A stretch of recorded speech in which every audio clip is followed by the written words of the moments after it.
January 4th, 2023. Field opacity measurements for a wood stove were recorded.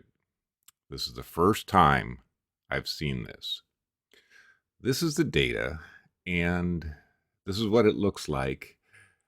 It doesn't mean much right now, but I'll get into why this is important. I put a red line at the 20% opacity mark, and this is important for one reason. It's against the law to go over this.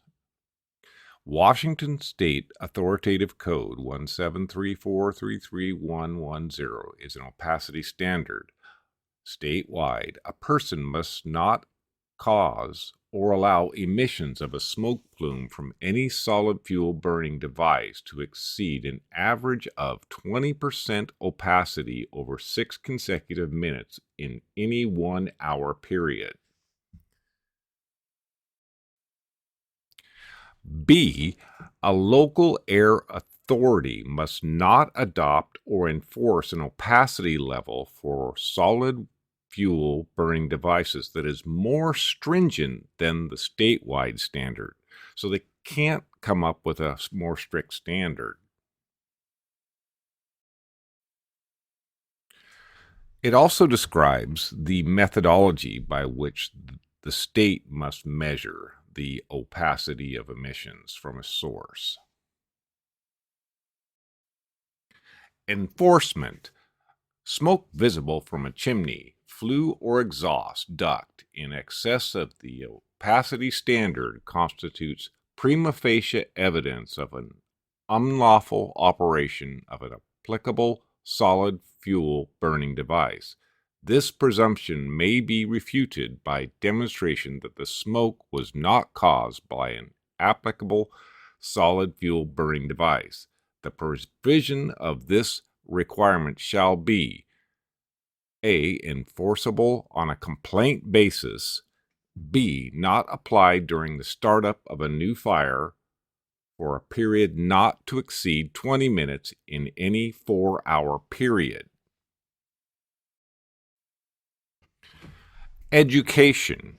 Any person or retailer providing information on the operation of solid fuel burning devices such as brochures, demonstrations, and public education programs should include information that opacity levels of 10% or less are attainable through proper operation. If we understand this law, we understand why 20% is the line placed here. And is this graph, are we against the law here? And is 10% even achievable?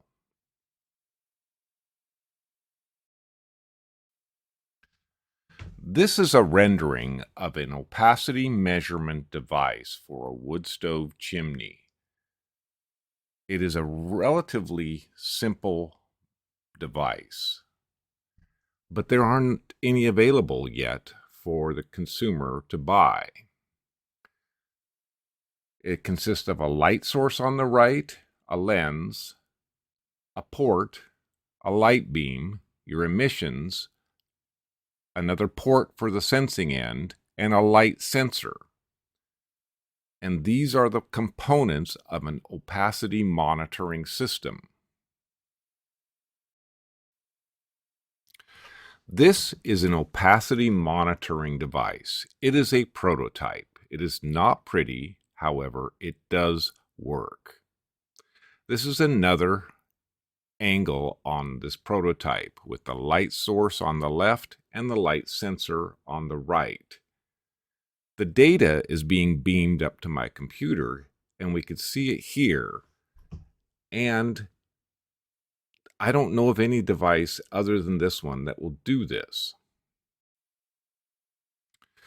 This is an image of smoke being measured. What you see here are clouds that are forming above the chimney.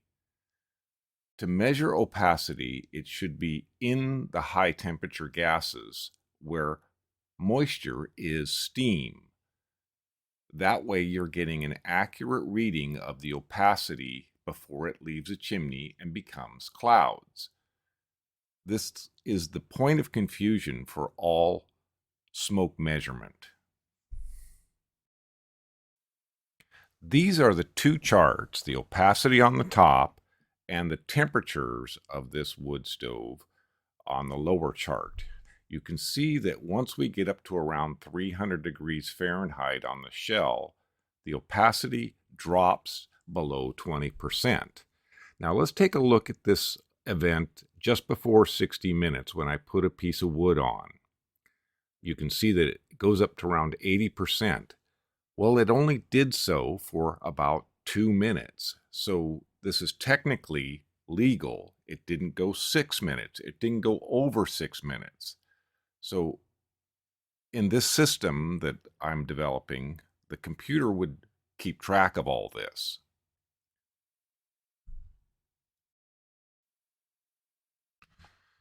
When you look at this now, you can see that I was pretty much legal during the whole run. I got under 20% in approximately 20 minutes.